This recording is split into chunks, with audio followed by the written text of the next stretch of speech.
अपने आप में ये बहुत शर्मनाक है कि हम जिस तरह से देख रहे हैं कि जो यूथ है, जेन्युइन स्टूडेंट्स हैं, उनकी आड़ में कुछ ऐसे एंटी सोशल एलिमेंट्स आते हैं और वो इस तरह की अभद्रा फैलाते हैं। डर वो रहे हैं जिन्हें पता है कि हमने गलत किया है, डर वो रहे हैं, भाग वो रहे हैं जिन्हें पता है कि हमारी ये फोटो वायरल हो रही है या हमारी रील्स वायरल हो रही है कि हम किस तरह से अभद्र लैंग्वेज का यूज़ कर रहे हैं, एंटी नेशनल स्लोगन्स बोल रहे हैं, एंटी रीजनल स्लोगन्स बोल रहे हैं, जिससे कि एक हिंसा वो करी जाए, आग लगाई जाए और जातिवाद को फैलाया जाए इस तरीके से। क्या आपकी ड्यूटीज़ आपको ये सिखाती हैं कि आप देश के प्रधानमंत्री को गंदी गालियां दें या अभद्र लैंग्वेज यूज़ करें? ये अपने आप में बहुत ही ज़्यादा दंडनीय अपराध है और मैं ये मानती हूँ कि ऐसे लोगों के साथ सख्त से सख्त कार्रवाई करनी चाहिए।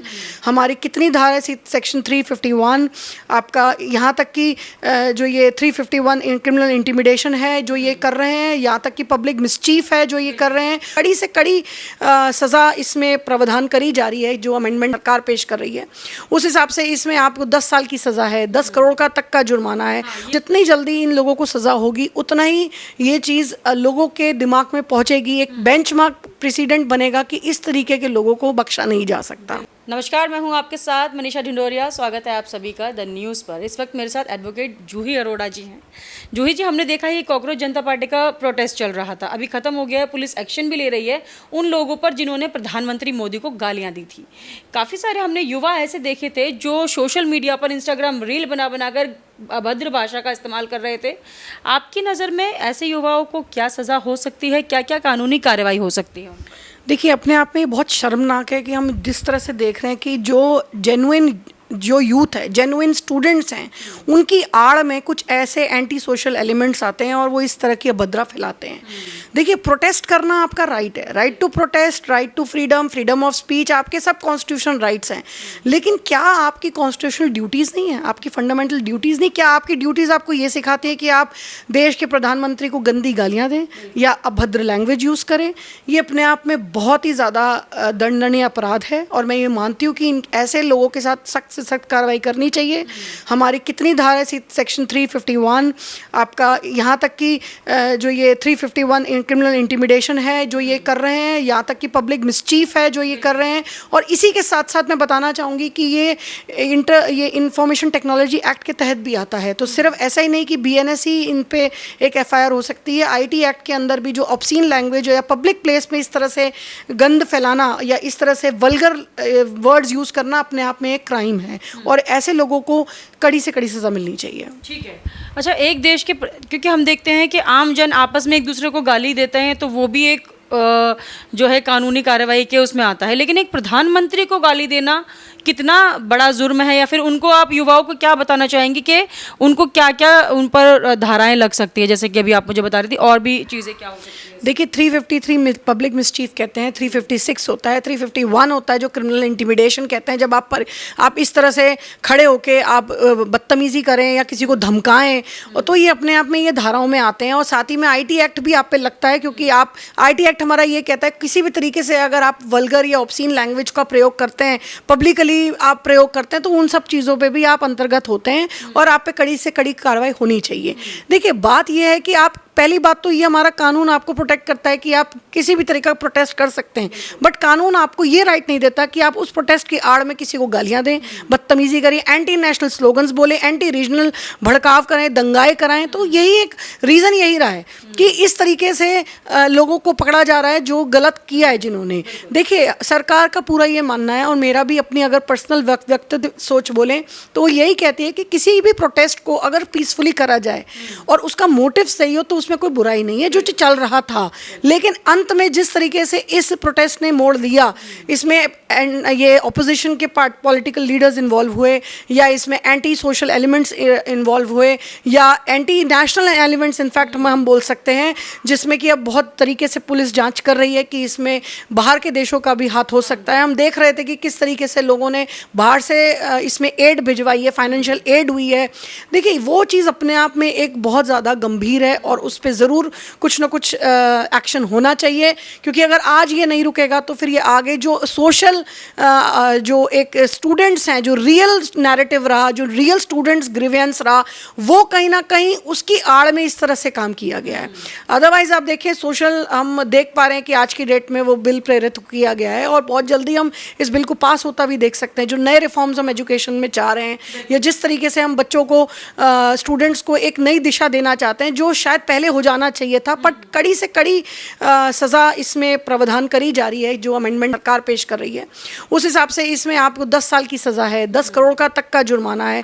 और बिल्कुल, और इसी नहीं मनीषा, मैं इसमें एक चीज़ और ऐड करना चाहूँगी कि इसमें फास्ट ट्रैक कोर्ट्स का भी एक प्रावधान किया है कि ऐसे मामलों को जल्द से जल्द फास्ट ट्रैक किया जाए, क्योंकि अगर जितनी जल्दी इन लोगों को सज़ा होगी उतना ही ये चीज़ लोगों के दिमाग में पहुँचेगी, एक बेंचमार्क प्रेसिडेंट बनेगा कि इस तरीके के लोगों को बख्शा नहीं जा सकता। अच्छा, जिस तरीके से जो युवा थे बेफिक्र होकर पुलिस को गालियां दे रहे थे, पुलिस पर पथराव भी हुआ है, क्योंकि मैं वहाँ खुद मौजूद थी, अभी मैं कल परसों भी वहीं थी। जिस तरीके से मैंने देखा जो युवा ना बैरिकेड के ऊपर बैठकर प्रोवोक किया जा रहा था पुलिस ऑफिसर्स को, फिर बाद में ये लोग कह रहे थे कि पुलिस ने हम पर लाठी चार्ज कर दिया। तो ऐसे में पुलिस क्या एक्शन ले सकती है, पुलिस के क्या अधिकार है कानूनी तौर पर, अगर आप थोड़ा बता पाएँ, क्योंकि युवा तो भटके हुए थे वहाँ पर, युवा अपने तरीके से गाली गलौज कर रहे थे, पुलिस वालों को भी नहीं बख्श रहे थे। देखिए, मैं ये बोलूँगी कि देयर वर स्टूडेंट्स जो बहुत ही ज़्यादा रियल ग्रीवियंस के साथ बैठे थे, जेन्युइन स्टूडेंट्स भी बैठे थे, जिनकी वजह से शायद एक आंदोलन को मोड़ दिया गया।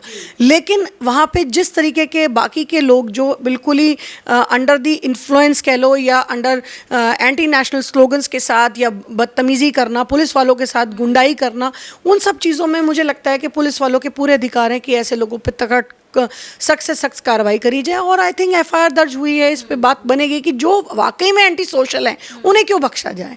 जो प्रोटेस्ट पीसफुल चल रहा था, जो पीसफुल प्रोटेस्ट कर रहे थे, या जो एक जेन्युइन स्टूडेंट्स थे जिन्होंने कुछ नहीं किया, बैठ के पीसफुली प्रोटेस्ट किया, उनके ऊपर कोई, उन्हें वो क्यों डर रहे हैं? वो नहीं डरते क्योंकि उन्होंने कुछ गलत किया ही नहीं। डर वो रहे हैं जिन्हें पता है कि हमने गलत किया है, डर वो रहे हैं, भाग वो रहे हैं जिन्हें पता है कि हमारी ये फोटो वायरल हो रही है या हमारी रील्स वायरल हो रही है, कि हम किस तरह से अभद्र लैंग्वेज का यूज़ कर रहे हैं, एंटी नेशनल स्लोगन्स बोल रहे हैं, एंटी रीजनल स्लोगन्स बोल रहे हैं, जिससे कि एक हिंसा वो करी जाए, आग लगाई जाए और जातिवाद को फैलाया जाए, इस तरीके से।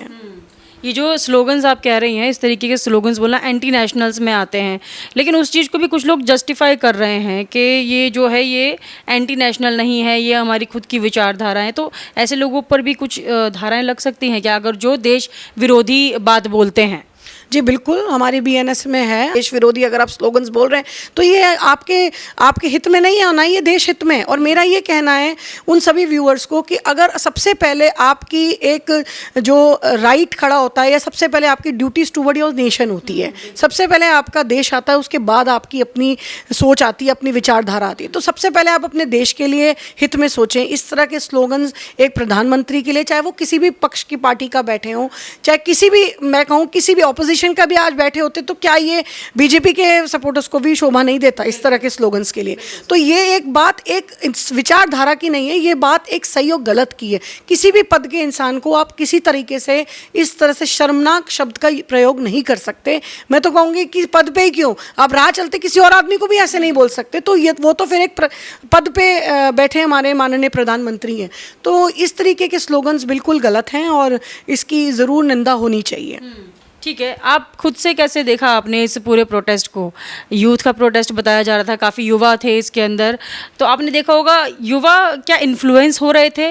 मतलब मैं जस्ट आपकी पर्सनल विचारधारा इस पर जानना चाहती हूँ, जो युवा बैठे हुए थे इस प्रोटेस्ट में। देखिए मनीषा, मैंने जैसे कि पहले बोला कि अगर आप मेरी पर्सनल सोच भी समझें तो उसमें यही है कि पीसफुल प्रोटेस्ट होना अपना आपका कर्तव्य, आप कर सकते हैं, आपका फंडामेंटल राइट है। इस देश में, इस डेमोक्रेटिक कंट्री में हमारे पास पूरा राइट है कि हम अपनी बात को रख सकते हैं पीसफुली, बट वो वायलेंट नहीं होनी चाहिए, वो स्लैंग नहीं होनी चाहिए, वो हिंसाजनक नहीं होनी चाहिए। अगर इन सब चीज़ों के पैरामीटर्स में नहीं है तो आप अपनी बात रख सकते हो। और वहाँ पे युवा थे, मैं मानती हूँ बिल्कुल कि इस देश में ऐसे कानून की ज़रूरत थी जो कि सख्त से सख्त दिलाई जाए, क्योंकि ये दूसरी बार है। 2024 में भी जो पेपर लीक हुआ था उससे भी बहुत ज़्यादा जो स्टूडेंट्स थे उन्होंने अपनी बहुत जान उस टाइम भी गंवाई है, बहुत लोग उस टाइम भी दुखी हुए हैं। हम समझ सकते हैं कि एक अपने आप में कितना बुरा लगता होगा उस स्टूडेंट को जब वो पेपर से बाहर देकर आता है पूरे सालों की तैयारी करके, और इतने मुश्किल एग्जाम्स में, जहाँ की अपने आप में ये बहुत बड़ी, लेकिन जिस तरीके से सरकार ने भी इमीडिएटली री एग्ज़ाम करवाए और अब उसका रिफॉर्म्स की हम उम्मीद रख पा रहे हैं, तो ये अपने आप में मुझे नहीं लगता कि वो वक्त दूर नहीं जब हम ज़ीरो टॉलरेंस पे बात करेंगे और जहाँ एक भी पेपर लीक नहीं होगा। तो मुझे ये लगता है कि यूथ अपनी बात रखें, बट लेकिन उन सभी लोगों से दूर रहें जो आपको भड़काना चाहते हैं या आपकी दिशा बदलना चाहते हैं, क्योंकि आपकी ज़रूरत देश को है और देश को ज़रूरत आपकी है। तो मुझे ये लगता है कि आप अपने पढ़ाई पे ध्यान दें, और अब आने वाली किसी भी तरीके से पॉलिटिक्स, मतलब जिस तरीके से इसको पॉलिटिकल एंगल दिया जा रहा है, इन सब से बच के अपने आगे अपने करियर पे ध्यान दें। बहुत बहुत धन्यवाद आपका। तो जूही अरोड़ा हमारे साथ में थी, एडवोकेट। इन्होंने साफ तौर पर ये कहा है कि जो युवा इस प्रोटेस्ट में शामिल थे, नीट के लिए इन्होंने आवाज़ उठाई, बहुत अच्छी बात है, लेकिन जो भी एंटी नेशनल एलिमेंट इसमें शामिल थे और इन बच्चों को भड़का रहे थे, वो चीज़ बहुत ज़्यादा गलत हुई है। तो इन्फ्लुएंस में आके जिन बच्चों ने कानून हाथ में लिया है उन पर कार्रवाई हो रही है, वो कार्रवाई गलत नहीं है, कार्रवाई होनी चाहिए। लेकिन हाँ, जो बच्चे इन्फ्लुएंस हुए थे उन्हें ये समझना चाहिए कि जब भी देश विरोधी चीज़ों की बात आती है तो उससे जितना हो सके दूरी बना कर रखें।